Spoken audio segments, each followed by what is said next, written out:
Hello everybody, good morning, नमस्ते, welcome back to channel. कैसे हो आप सभी। तो आज हम लोग जा रहे हैं गाइस क्रिसिप के वैक्सीनेशन के लिए। मैं पिछले व्लॉग में बोली ही थी क्रिसिप अब 6 मंथ का हो चुका है कल ही, तो आज उसे लगेंगे इन्फ्लुएंजा, टाइफाइड और एक है शायद कॉन्जुगेट करके वो लगेगा। तो 3 आज वैक्सीनेशन है उसके। मैं तो बहुत ज़्यादा डर रही हूँ क्योंकि बाद में ना फीवर वगैरह आ जाते हैं, तो इस वजह से। अभी फौजी साहब भी साथ जा रहे हैं, वो उधर सीट पे बैठे हुए हैं, मैं और मम्मी भी है। और क्रिसिप बार बार अपने पापा को ही देख रहा है, वो बार बार अपने पापा के पास जाने का कोशिश कर रहा है। लास्ट में मैं उसको दे ही दी और पापा उसको अभी उधर दिखा रहे हैं खिड़की के बाहर का नज़ारा।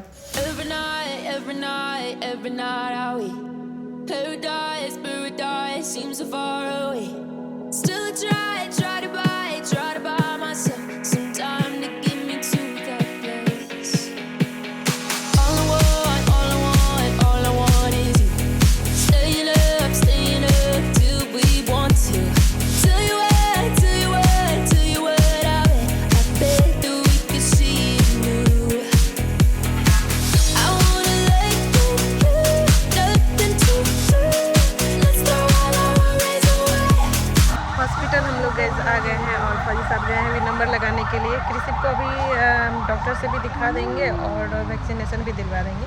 वैक्सीनेशन में अभी कोई थे नहीं, तो बस हम लोग कार्ड जमा करके आ गए और अभी फौजी साहब गए हैं नंबर लगाने के लिए डॉक्टर से। क्रिसिप के कान में देख रहे हैं ना, थोड़ा कुछ यहाँ बिंदु सा कुछ तो है यहाँ पर, तो सोच रहे हैं वो दिखवा दे। पता नहीं क्या है, कुछ समझ नहीं आ रहा है हम लोग को, तो इसलिए ऐसा कोई पेन वगैरह नहीं है, कोई स्वेलिंग भी वैसा कुछ नहीं है, बस बिंदु सा कुछ तो है। वैसा फौजी साहब के कान में भी है, पता नहीं जेनेटिक है कि क्या है, वो डॉक्टर से मतलब मिल करके पता चलेगा। तो गाइस क्रिसिप के डॉक्टर से हम मिल लिए हैं, सबसे पहले वहीं दिखा ली। अभी वैक्सीनेशन में टाइम भी था, तो उन्होंने बस आयरन का सिरप दिया जो हफ्ते में 2 दिन चलेगा, और इसके बाद विटामिन D3 जो हर दिन चलता है, अभी वो 1 ईयर तक चलेगा क्रिसिप का। और कान के बारे में उन्होंने कुछ नहीं बोला, उन्होंने बोला अगर ये बढ़ता है, पेन वगैरह रहता है, तब फिर आ जाइएगा। और उन्होंने बोला सॉलिड जर्नी स्टार्ट कर दो, क्रिसिप को अब खाना वगैरह जो भी है खिलाओ। अब तो 6 मंथ हो गए हैं, तो मैं बोली अनप्राशन है कल परसों, इसके बाद खिलाएंगे। तो फिर उन्होंने डिटेल में बताया क्या देना है। दाल देना है, दाल के साथ सब्जी भी उसमें ऐड करना है, सब्जी को स्टीम करके भी देना है, फ्रूट्स को भी स्टीम करके देना है। उन्होंने पूरा डिटेल में बताया, बहुत अच्छे से समझाया। आज इसको इतना ज़्यादा अच्छा लग रहा है ना, क्योंकि यहाँ पे बहुत सारे आदमी हैं, तो उनको देख करके, और गाड़ी वगैरह है ना, देखिए कितने सारे गाड़ी हैं, तो गाड़ी वगैरह कभी चलता है ना, तो बस गाड़ी को ही देखते रह जाता है। और कुत्ता था, अभी यहाँ पे बहुत सारा डॉगी था, छोटा छोटा बेबी डॉगी, तो उसको भी देख करके एकदम से खुश हो रहा था। तो आज क्रिसिप सच में बहुत ज़्यादा खुश है इतने सारे आदमी को देख करके। अब हम लोग सोच रहे हैं खाना खा ले। फौजी साहब तो खा लिए हैं, मम्मी सुबह सुबह पराठा बना दी थी, सब्जी, और ये मीठा और तीखा वाला टोमेटो का चटनी है। कबूतर को भी हम लोग खाना खिला रहे हैं, देखिए कितना सारा आ गया है। और क्रिसु एकदम गौर से देख रहा है सबको, देखिए निहार के देख रहा है पूरा। मैं गोदी में इसको ली हूँ और पूरा कबूतर एकदम नीचे ही आ गया है। क्रिसिप को गाइस वैक्सीन लग गया, अभी एक ही लगा है, एक अवेलेबल नहीं था इन्फ्लुएंजा का। और मैं एक फनी बात बताऊं, जैसे क्रिसिप को इंजेक्शन लगा ना, वैक्सीन लगा ना, इतना जोर जोर से हंसने लगा। अभी देखिए रोने का एक्टिंग कर रहा है, ऐसे दुख रहा होगा अंदर अंदर, और इतना जोर से हंसने लगा ना ये लड़का, वहाँ सब हंसने लगे, डॉक्टर सब हंसने लगे, वहाँ पर बहुत जोर जोर से ठहाके लगा के हंस रहा था। हॉस्पिटल का गाइस काम खत्म हो गया। हम लोग क्वार्टर से 7:30 बजे निकले थे और 1:30 बजे हम लोग हॉस्पिटल से निकल रहे हैं। वैसे ठीक है, कोई बात नहीं, काम सारा कंप्लीट हो गया, डॉक्टर से भी मिल लिए और वैक्सीन भी लग गया। पर एक वैक्सीन छूट गया, वो तो अवेलेबल नहीं था। मुझे लगता है वो बाहर से दिलवाना पड़ेगा या यहाँ पता करना पड़ेगा कि अभी आया है या नहीं। अभी शाम के 5 बजने वाले हैं और क्रिसिप को ना पेन अब हो रहा है, मुझे लगता है बीच बीच में वो रो रहा है। अभी तो सोया हुआ है पर बीच बीच में रो रहा है। डॉक्टर पैरासीटामोल दिए थे लिक्विड वाला, तो अभी जब बहुत ज़्यादा रोने लगा ना, तो अभी मैं उसको दी। दूध पिलाने के लिए मैं उसको उठाई तो बहुत ज़्यादा रोने लगा, तो अभी मैं उसको दे दी हूँ। आराम मिल जाएगा, उससे तुरंत मिल जाता है। पिछले बार भी दिए थे ना, तो उससे तुरंत आराम मिल गया था। मुझे तो लगा था कि कुछ भी नहीं होगा इससे, उस टाइम जब सुई पर रहा था कि बहुत ज़्यादा हंस रहा था। ऐसे मन में डाउट था कि बाद में हो सकता है जल्दी से ठीक हो जाए, बस बहुत ज़्यादा टेंशन हो रहा है। घूम घूम करके ही रह रहा है, नहीं तो एकदम से रो रहा है रखने पे। अभी तो मैं गोदी में ली थी, घुमा रही थी, मम्मी घुमा रही है। अब कृषि भी शांत हो गया तो मैगी खा लेते हैं, नहीं तो खाया भी नहीं जा रहा था। और वहाँ से आने के बाद बनाई भी नहीं है, इसी के पीछे लगे हुए हैं। तो मैगी ही अभी अभी बना है, अब खाना बनेगा थोड़ी देर में। कल गाइस कृषि का फीडिंग चेयर भी आया हुआ था, देखिए ये ना 4 in 1 है। मैं सोची थी अब कृषि का सॉलिड जर्नी स्टार्ट करने वाली हूँ ना, तो इसी पर बैठा करके उसको खिलाऊंगी। तो ये ना मतलब सबसे बड़ा भी हो जाता है लार्ज साइज का चेयर, और मिडिल साइज का भी हो जाता है, स्मॉल साइज का भी हो जाता है, और स्मॉल साइज में ना एक व्हील भी है, तो घरकता भी है। तो बहुत सारे मतलब इसके वो है। 2700 का ये मुझे पड़ा था, और साथ में प्लेट्स वगैरह भी थे, तो टोटल शायद एक 3300 का पड़ा था। थोड़ा महंगा है पर मुझे बहुत काम का लगा ये चेयर, और कृषि भी बहुत खुश हुआ था। कल कृषि को ये बहुत पसंद आया था, बहुत देर इस पर बैठा भी था। और इसमें ना बेल्ट वगैरह भी है, मैं दिखाऊंगी आगे वीडियो में शेयर कर रही हूँ, आप देखिए। ये वो है इसका बैक कुर्सी पर लगाने के लिए, जैसे ये दिखाते हैं, आप खोलिए ना। तो गाइस कार्टून से निकल गया है, अब खोलिए ना, सेट तो कीजिए। देखिए ये तो हो गया, इसमें कुछ नहीं है, ये हो गया। ये पीछे जाएगा शायद, इसमें व्हील भी है देखिए रखने के लिए। और ये सबसे छोटा साइज ऐसा होगा, इसमें ये लगा दिया है ऊपर से इसका। कृष्ण देख रहा है नई चीज़ों को। ये बेल्ट भी है ताकि गिरे नहीं बेबी, क्योंकि 6 मंथ तक के बेबी को उतना अच्छा से बैठने आता नहीं है। अच्छा आप ये सिस्टम देखिए कितना अच्छा है, आप ऐसे छोटा करके कहीं भी कुर्सी को ले जा सकते हो। जैसे मैं घर जाऊंगी तो इसको लेके जाऊंगी ध्यान से, किसी को चोट लग जाएगा। ये इसके ना जितने भी कुर्सी के वो है पैर है, तो ये सारे इसमें थे, देखिए इसमें थे सब, यहाँ दिया हुआ है। इससे देख कर हम लोग करते हैं सेटिंग। तो गाइज चेयर सेट हो गया है देखिए, और ये बड़ा साइज का किए हैं, इससे भी छोटा आप कर सकते हो। इसका दो पाँव है इसके, तो एक पाँव खोल दीजिए, उससे हो जाएगा। और इधर देखिए बेल्ट भी है, और इसका ये जो है ना, ये लगाइए ना, इसका ये जो है सीट। अब देखिए गाइस फाइनली लग चुका है, और कृषि को इस पर बैठाते हैं। इसका बेल्ट चोट नहीं लगेगा ना। इधर पैर रखने के लिए भी है नीचे, ऐसे करके। अभी तो बहुत छोटा है, इसके उतने पैर बड़े नहीं है। 25 kg तक के वेट उठा सकता है ये। हाँ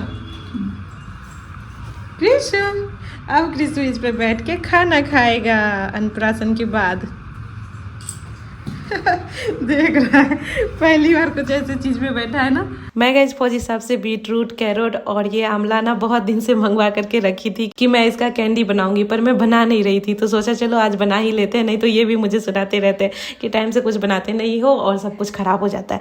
और मैं 2-3 दिन में बहुत ज़्यादा बिजी भी होने वाली हूँ, तो मैं सोची चलो आज बना करके हटा ही देते हैं। तो चलो मैं आप लोगों के साथ भी शेयर करती हूँ। तो मैं ना बीटरूट के छिलके हटा ली हूँ, गाजर मैं 2 तरह के ली हूँ, इसके भी मैं छिलके हटा ली हूँ। अब मुझे इसको करने होंगे स्टीम, तो मैं इसको कट कर ली पीसेस में ताकि जल्दी से स्टीम हो जाए। अब पतीले में पानी ले ली हूँ, और ये स्टीमर मैं कृषि के लिए ली थी उसके फ्रूट और वेजिटेबल पकाने के लिए, मतलब स्टीम करने के लिए। तो इसी में ये सबको अच्छे से डाल दी और फिर इंडक्शन पर चढ़ा दी। अब इसे मुझे करने होंगे अच्छे से स्टीम। इसको इधर चढ़ा दी हूँ, तब तक चलिए इसमें ये मिश्री लगेगा। आप गुड़ भी ऐड कर सकते हो, चीनी भी ऐड कर सकते हो, पर मैं यहाँ मिश्री यूज कर रही हूँ। अब मुझे इसका ना फाइन पाउडर बना लेना है। मिश्री बहुत कम यहाँ मैं दिखा रही हूँ, पर ज़्यादा मैं ली थी। इसका पाउडर अच्छे से बना लेना है। अब इसको कर लेते हैं साइड, और इधर देखिए ये भी अच्छे से स्टीम हो गया है। अब इसको ठंडा होने देते हैं, और आंवला का बीज साइड हटा देते हैं। स्टीम करने का एक ये फायदा है, आंवला का जो भी कस्सापन होता है ना, तो वो निकल जाता है। अब इसको अच्छे से ठंडा करके अब तीनों को अच्छे से ग्राइंड कर लेना है, पतला पतला सा। इनको ग्राइंड करके मैं नॉन स्टिक पैन में सारे को डाल दी। अब इसको ना मैं 5 मिनट के लिए चलाती हूँ, ऐसे ही 5 मिनट चला करके इसमें मैं मिश्री का पाउडर डाल देती हूँ। जो मैं मिश्री को भी ग्राइंड करके पाउडर बना करके रखी थी ना, तो उसको भी इसमें डाल देती हूँ, और मिश्री को भी चलाती हूँ करीब 5 मिनट तक। एक बात मैं बता देती हूँ, इसमें बहुत ज़्यादा टाइम लगने वाले हैं। तो मिश्री को भी अच्छे से चला करके इसमें मैं डाल दी पहले तो सादा नमक जो वाइट वाला आता है, इसके बाद इसमें डाल दी काला नमक, और फिर इनको अच्छे से चला करके अब इसमें जा रहा है कॉर्नफ्लावर का स्लरी। तो इसमें ना मैं 1 चम्मच कॉर्नफ्लावर ली हूँ, पानी में अच्छे से घोल ली और इसमें डाल दी। कॉर्नफ्लावर को भी डाल करके चला रही हूँ मैं, और इसमें ना मैं बताई ही थी कि बहुत ज़्यादा टाइम लगता है। अब इसके ना मुझे जितने भी इसके एक्स्ट्रा पानी है वो सबको सुखाना है। अब देखिए ये इस स्टेज पर आ चुका है कि इसके सारे पानी सूख गए हैं, पर यहाँ तक आने में सच में बहुत ज़्यादा मेहनत लगा है, और मुझे लगता है करीब 1 घंटे लगे चुके हैं। अगर 1 घंटे का पेशेंस है आप में और इतना आप चला सकते हो हाथ को तो ही ये रेसिपी बनाना। पर ये बहुत हेल्दी है, ये भी है और अच्छा भी लगता है खाने में। और ये ना जब ये बहुत ज़्यादा गीला गीला था ना तो उड़ रहा था, उड़ के कभी मुंह पे आ जाता था, पूरे मेरे दीवार किचन को गंदा कर दिया। तो यहाँ तक आने में बहुत मेहनत लगा। अब इसमें जा रहा है घी से ना बाइंडिंग अच्छा हो जाता है, तो घी को हम इसमें ऐड कर दिए। बस अब ये हो ही गया है। अब इसको थोड़ा ठंडा होने देते हैं और इसके बाद गोल गोल लड्डू का शेप दे देंगे। देखिए अब ये ठंडा हो गया है, इसको मैं प्लेट में निकाल ली हूँ और अब बस लड्डू का शेप में दे रही हूँ। ये बहुत ईजी है, तुरंत हो जाएगा, बस 1-2 बार हाथ घुमाओ और ये हो जाता है। और मैं नारियल का बुरादा यहाँ यूज कर रही हूँ इसको ऊपर से कोट करने के लिए। तो ये मेरा ना जेप्टो से आया हुआ था, इसको निकाल करके थाली में अलग कर ली और ऊपर से जितने भी ये लड्डू के शेप थे ना इसको ऊपर से कोट कर ली। देखिए ये रेडी है। कैसा लगा रेसिपी बताना। पर मैं इतना तो कहूँगी, अभी तक मैं जो भी रेसिपी ट्राई की हूँ, जो भी कुछ बनाई हूँ, सबसे ज़्यादा मेहनत मुझे इसमें लगा है। खैर ये बहुत अच्छा है हेल्थ के लिए भी, चलो उतना इसको पॉइंट दे सकते हैं। क्रिसु गाइस बिल्कुल भी नहीं रह रहा है। वीडियो में भी कितना शांत लग रहा है। अभी मैं डांस करके इसको दिखा रही थी, हाँ फिर से रोना शुरू, तब जाके ठीक से रह रहा था और घुमा रही हूँ तब जाके रह रहा है। बैठे बैठे तो रह भी नहीं रहा है। दोबारा से मेडिसिन दी तो उसका भी मुझे लगता है कोई असर ही नहीं दिख रहा है। पता नहीं, मुझे तो बहुत ज़्यादा टेंशन भी हो रहा है। क्रिसु को गए नीचे थोड़ा दे दिए तो अब लग रहा है कि थोड़ा बहुत पता नहीं से अच्छा लग रहा है शायद। तो देखते हैं, पूरा रात आज मुझे लगता है जगना ही पड़ेगा। गैस ये मोमेंट मेरे लिए कितना ज़्यादा, मैं क्या बताऊँ, इमोशनल हो रही हूँ। क्रिसु अपने से बैठने का कोशिश कर रहा है। देखिए पूरा हाफ ये बैठ चुका है, अपने आप ही खिसकते मुझे लगता है ना 5 से 10 दिन के अंदर में ये खुद से बैठना सीख जाएगा। हे क्रिसु, स्ट्रॉन्ग क्रिसु।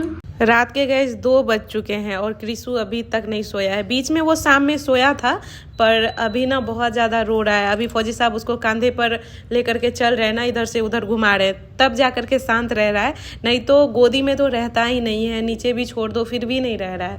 तो बहुत ज़्यादा दर्द कर रहा है इसे। 2 बार मैं मेडिसिन दे चुकी हूँ। एक बार 1 ml दी थी, एक बार 0.5 ml करके दी थी, जैसा डॉक्टर सजेस्ट किए थे। उन्होंने एक ही बोले थे पर मैं 0.5 ही दी और मेरे पेज वगैरह भी कॉपी के ये फाड़ रहा है। तो गाइस चलिए व्लॉग कर रही हूँ यहीं एंड। तब तक अपना ख्याल रखिएगा और मेरे क्रिसु के लिए प्रे कीजिएगा। बाय बाय, मिलती हूँ नेक्स्ट व्लॉग में।